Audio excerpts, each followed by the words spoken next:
Wewe unang'ang'ania sana mambo ya dunia, ng'ang'ania, lakini kumbuka mbele yako kuna hukumu. Haleluya. Biblia inasema kuna hukumu ya moto wa milele. Huo moto umewekwa kwa ajili yao wapingao kweli ya Mungu kwa neno, wanaokataa kweli ya Mungu, ile neno, kwa matendo yao. Hasa kwa sababu sisi tuna nafasi, tunahubiriana leo, ni heri tukatafakari, tufanye mabadiliko ya mwenendo wetu. Bwana asifiwe.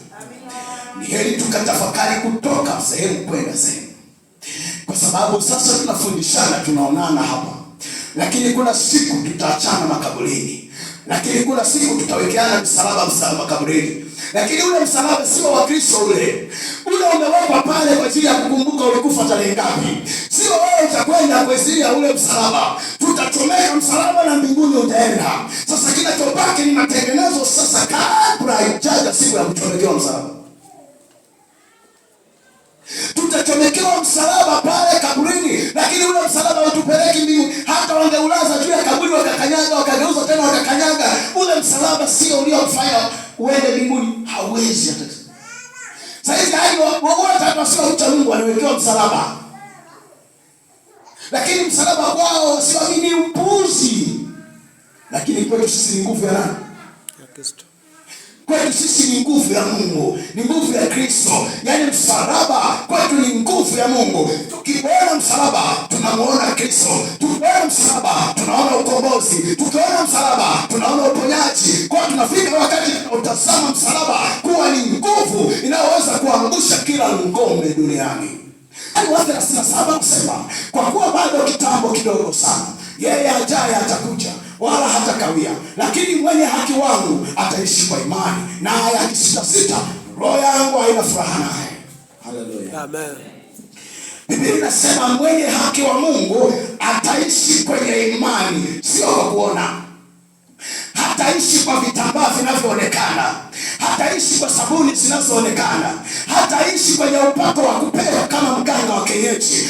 Ataishi kwenye imani. Biblia inasema mwenye haki wa Mungu anaishi kwenye imani, haishi kwenye vitambaa, hakai kwenye chumvi, haishi kwenye hivyo vitu, anaishi kwenye imani ya Kristo, maana yeye ajaye yuko karibu. Biblia inasema kwa kuwa bado kitambo kidogo sana, yeye ajaye atakuja wala hatakawia. Maana bado kitambo kidogo sana, yeye ajaye atakuja wala hatakawia.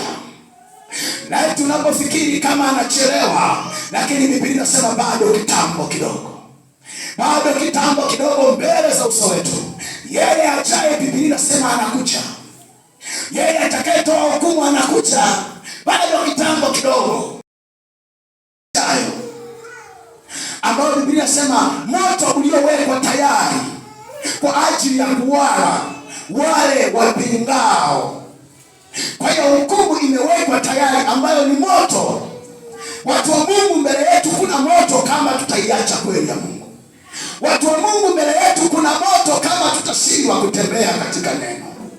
Watu wa Mungu, mbele yetu kuna moto, Biblia imesema umewekwa kwa ajili kama hukumu ya kuwahukumu waliopinga sheria ya Mungu, ya kuwahukumu waliokataa neno la Bwana.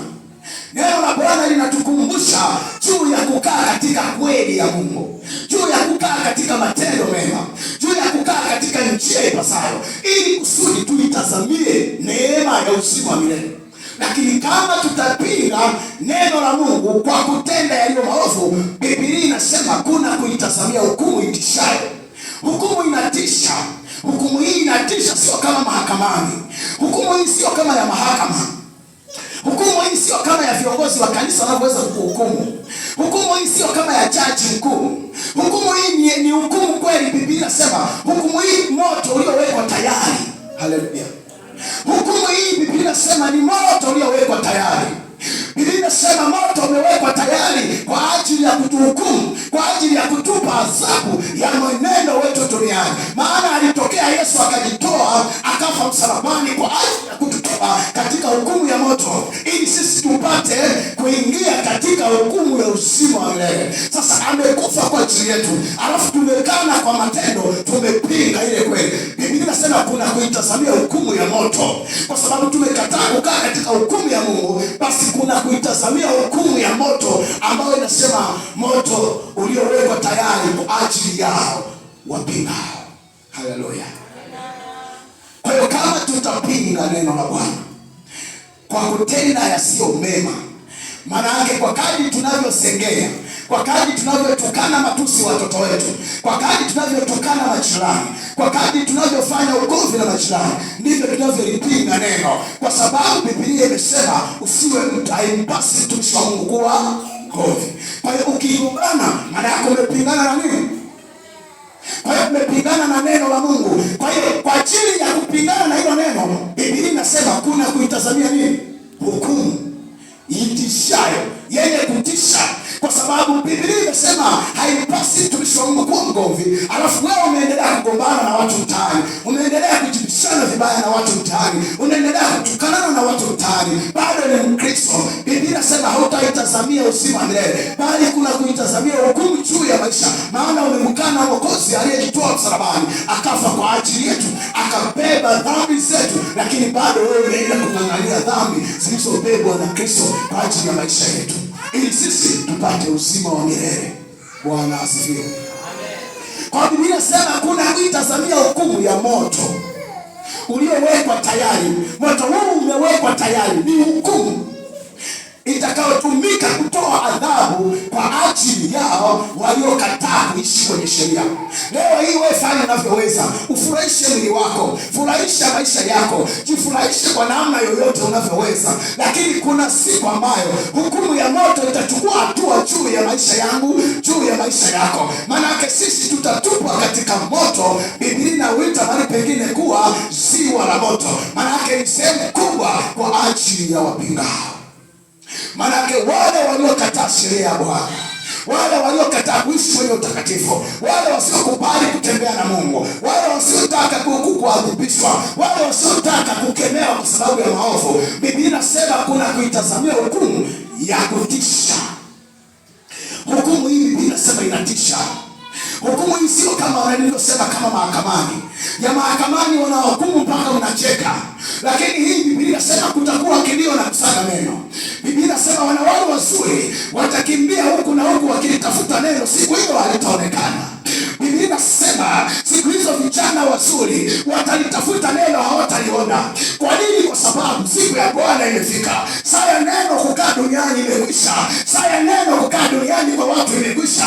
Iliyobaki sasa ni saa ya hukumu ya moto kuchukua hatua juu ya adhabu ya waliolikataa neno. Kwa sababu Biblia imesema uliyekwisha kujua ujuzi wa ile kweli, alafu kisha kwa kusudi ukafanya dhambi, kuna kuitazamia hukumu, kuna kutazamia kutupwa katika moto wa milele. Maana siku hiyo itakuwa ya kutisha juu ya maisha ya kila mtu. Wakati moto ule utakapoandaliwa, kulikuwa moto wa duniani uliowatupa wakina Meshaki kina Abednego. Mungu akasema moto wenu hauwezi kuwa na nguvu juu ya moto wangu mimi. Mimi ni Mungu zaidi ya hiyo miungu. Moto uliotengenezwa katikati ya shida haukuweza kuangamiza watu wa Mungu. Lakini moto ujao, Biblia inasema watapanda milimani, wataasibiwa huko milimani, watakimbia kuelekea mashariki, na kwa mashariki hakutakalika. Kwa sababu siku ya Bwana ikifika, itabeba kila kitu, itakusanyika kama Biblia inasema dunia itakunjwa kama karatasi. Ndipo patatokea hukumu ya watu kwenda katika moto ulioandaliwa kwa ajili yao wanaopinga neno la Mungu kwa matendo yao.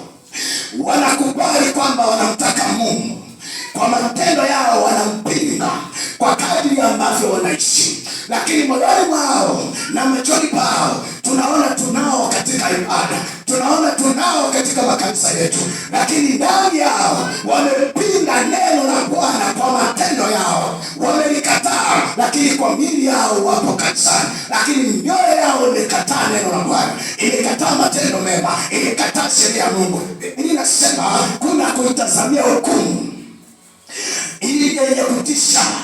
Sio hukumu tu, yenye kutisha, hukumu inayotisha. Hebu fikiria utakapofika siku hiyo. Hebu fikiria, Biblia inasema siku hiyo malaika watashuka kukusanya kama kondoo na mbuzi. Watawatenga kondoo mkono wa kuume na mbuzi mkono wa kushoto. Baada ya hapo Biblia inasema ndipo watawaambia walio mkono wa kushoto, ingieni katika moto wa milele. Ndipo watawaambia walio mkono wa kuume, ingieni katika raha ya milele. Sasa ndugu sikiliza, Biblia inasema ili tupate hayo lazima tukae katika Kristo, tukae katika kweli, ili baada ya hapo tupate uzima wa milele. Maana kama tutafanya hivyo, Biblia inasema kuna kuitazamia hukumu. Kuna kutazamia hukumu ya kutisha. Kuna kutazamia hukumu ya kutisha. Hukumu inayotisha kwenye maisha yetu. Biblia inasema kumeandaliwa moto, mstari wa 27 unasema bali kuna kuitazamia hukumu yenye kutisha na ukali wa moto ulao. Na ukali wa moto ulao uliowekwa tayari kwa ajili yao wampingao. Kwa kama wewe na mimi na ndugu na mwingine tunapinga kwa kutenda dhambi, lakini kwa kinywa tunasema tunamkubali Kristo, lakini kwa matendo tunapinga kwa tabia zetu, Biblia inasema kuna kuitazamia hukumu. Kutazamia ni kungojea, yaani unangojea. Hautangojea Kristo aje kukomboe uingie katika uzima milele. Utangojea hukumu. Utaitazamia, maana iko mbele yako. Sasa unapoitazamia hukumu, Biblia inasema yenye moto ulao, moto wenye ukali, moto wenye makali ulao, alafu hukumu yenye utisho. Biblia inasema katika kitabu cha Sefania, inasema tutaona kama utusitusi siku hiyo. Yaani utaona kama vimulimuli, sawa na mtu amepigwa kofi mpaka unaona nyota wakati hazipo. Siku hiyo itatisha, maana inasema kuna kuitazamia hukumu yenye kutisha watu wa Mungu. Kama tutakaa katika sheria ya Mungu, kama tutakaa kwenye neno la Bwana, kama tutaacha dhambi, tutang'ang'ania maisha yetu, sisi tunapita, sisi tunakufa, sisi tunaondoka, sisi tunatoka duniani. Hata wapo waliokuwepo hawapo sasa. Kuna watu tulikuwa nao hatunao sasa. Sasa fikiria wewe utakapofika zamu yako utakuwa wapi? Kwa kadri ambavyo tunaishi bila kukaa katika utakatifu, ndivyo tunavyoitazamia hukumu ya siku ya mwisho. Biblia hukumu hiyo inaweka wazi hapa kwamba moto uliowekwa tayari kwa ajili yao wapingao. Hiyo ndio hukumu ya Mungu. Bwana asifiwe. Hukumu ya Mungu sio kama hukumu ya mwanadamu. Mwanadamu anaweza akahukumu hata uongo, lakini Mungu anasema kila mtu atapokea ujira wa matendo yake. Kwa kadri ambavyo tunakataa kuacha dhambi, kwa kadri ambavyo tunatenda dhambi, kwa kadri tunavyofanya mabaya, ndivyo tunavyosogezea kuitazamia ile hukumu ya siku ya mwisho. Ndivyo tunavyoelekea katika hukumu ya siku ya mwisho. Mstari wa 37 unasema, 37 inasema katika Waebrania sura 10 mstari wa 37, kwa kuwa bado kitambo kidogo sana yeye ajaye wala hatakawia. Kwa kuwa bado kitambo kidogo sana yeye ajaye wala hatakawia. Tunayo ahadi ya Yesu Kristo ya kuwa atakuja, lakini ujio wake sasa sio kama ujio wa zamani, sio kama ujio wa kwanza aliyokuja kwa ajili ya wakosao. Saizi atakuja kwa ajili ya hukumu ambayo ameisema katika sura ya 10 mstari wa 27. Kwa mstari wa 37 anasema, kwa kuwa bado kitambo kidogo sana yeye ajaye atakuja wala hatakawia, lakini mwenye haki wangu ataishi kwa imani, naye akisitasita roho yangu haina furaha naye. Haleluya, amen. Biblia inasema mwenye haki wa Mungu ataishi kwenye imani, sio kwa kuona. Hataishi kwa vitambaa vinavyoonekana, hataishi kwa sabuni zinazoonekana, hataishi kwenye upako wa kupewa kama mganga wa kienyeji. Ataishi kwenye imani. Biblia inasema mwenye haki wa Mungu anaishi kwenye imani, haishi kwenye vitambaa, hakai kwenye chumvi, haishi kwenye hivyo vitu, anaishi kwenye imani ya Kristo, maana yeye ajaye yuko karibu. Biblia inasema kwa kuwa bado kitambo kidogo sana yeye ajaye atakuja wala hatakawia. Maana bado kitambo kidogo sana yeye ajaye atakuja wala hatakawia. Na tunapofikiri kama anachelewa, lakini Biblia inasema bado kitambo kidogo, bado kitambo kidogo mbele za uso wetu. Yeye ajaye, Biblia inasema anakuja. Yeye atakayetoa hukumu anakuja, bado kitambo kidogo. Sasa nasema kama tusipotengeneza, tusipokaa katika wokovu, tusipokaa katika utakatifu, yeye ajaye anakuja. Biblia inasema hukumu imewekwa mbele yetu. Kumewekwa moto ulao, moto wenye makali ulao, unaokula. Huu moto wanaishi hata usiku ndani yake. Ukisoma kitabu cha Ufunuo inasema kumekaa nondo wenye meno makali kama piki. Wapo ndani ya hiyo jehanamu, wako ndani ya huo moto, alafu hawaangamii. Lakini kila siku watakatifu waliokata vichwa wanauliza, ni lini utakapotulipa matendo yetu, utakapotulipia adui zetu? Haleluya. Adui ni wale wanaolikataa neno la mtume. Adui ni wale wanaolipinga neno la Kristo. Biblia inasema hao ndio adui zao, ndio maana ndio waliowaua. Kwa hiyo anasema siku hiyo wanauliza katika Ufunuo, wanasema ni lini Bwana? Alafu Biblia inasema ndani ya jehanamu, ndani ya huo moto kumekaa nondo wakali, wadudu wenye meno marefu kama piki, alafu hawaungui ila wapo kwenye huo moto. Na ndio maana Biblia inasema moto huo watakaotupwa huko hawafi, watapata mateso mpaka mwisho. Hakuna mwisho wao kule, ni kilio na kusaga meno. Tajiri anatupa mfano kidogo. Yesu anasema tajiri alikaa kuzimu, lakini akiwa kuzimu aliona joto kali, akasema maana nateswa katika moto huu. Maana yake alikaa kuzimu, lakini kule kuzimu alipokea mateso ya moto. Bado hajatupwa kwenye moto wenyewe, hapo ndo anangojea afufuliwe aje atupe kwenye moto wa jehanamu yenyewe. Anapata mateso mpaka naomba msaada. Sasa leo unayo nafasi, leo ninayo nafasi, kabla hajaondoka nafasi upande wangu, kabla Mungu hajaondoa pumzi yake kwangu, kabla Mungu hajaondoa pumzi yake kwako, hebu fikiria kwamba usikawa kama tajiri, usikawa kama yule tajiri aliyesema nateswa na moto huu. Hapa Biblia inatuambia kumewekwa moto kwa ajili ya hukumu. Kama tukitenda dhambi, kama tukiacha sheria ya Mungu, kama tutaliacha jina hili tukalitumainia jina lingine, tukaweka imani kwenye vitu vingine, Biblia inasema kuna kuitazamia hukumu ambayo ni moto wa milele uliowekwa kwa ajili ya kuhukumu.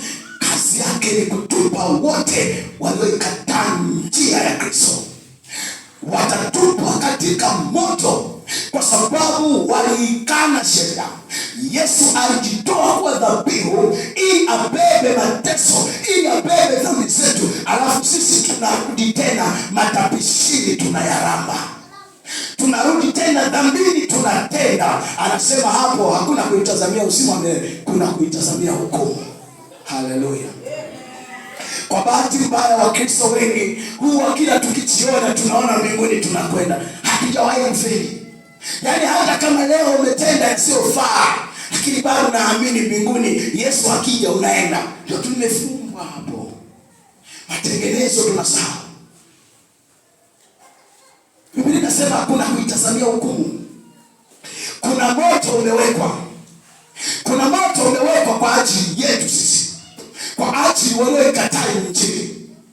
Maana kama ndani ya ule moto vinaishi wadudu, nondo ziko mle, wadudu wanaokaa mle kwa ajili ya kuwala watakaotupa. Kwa hiyo unapata maumivu ya moto na unapata maumivu ya kung'atwa na kama inge. Wanang'ata, unapata maumivu, alafu maumivu hayo ni kila siku, sio dozi kwamba ina siku 7. Hakuna siku 7 ndani ya jehanamu. Biblia inasema kwenye moto huo ni milele, haifutiki. Ni heri tukatengeneza kabla ya nyakati za sasa. Tuliokuwepo kule niliwaambia neno moja, nikasema kuna siku itakuja ambayo itakapokuwa hoi kitandani, wakati unaita msaada utubu dhambi yako